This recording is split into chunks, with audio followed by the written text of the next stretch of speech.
هحكي لكم حكاية بسيطة كده للناس اللي بتاخد فلوس من الناس وما بترجعهاش، او بتستلف فلوس من الناس وما بترجعهاش، وبيكون في نيته انه ما يرجعهاش.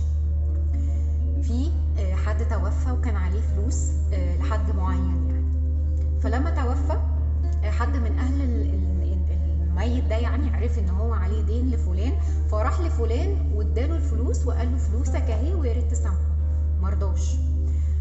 مرضاش ليه؟ قال له لانه كان بيماطل وهو عايش ان هو يدفع لي الفلوس دي، وكان قادر. يعني لو هو ما كانش قادر وانت بتدفعها بالنيابه عنه ما عنديش مشكله، لكن كون ان هو كان قادر وكان بيماطل فانا مش مسامحه. وبالرغم ان الفلوس كان ممكن ياخدها عادي ويسامح، بس هو ما سامحش.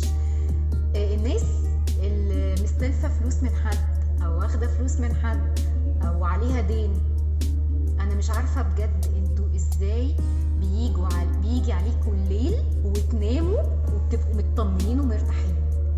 ازاي مش خايفين ان بكره ما يجيش عليك تصحى من النوم ما تصحاش، او الشخص اللي انت واخد منه الفلوس ده هو اللي ما يصحاش ويبقى نايم وهو محاسبن عليك او مش مسامحك او مشتكيك لربنا.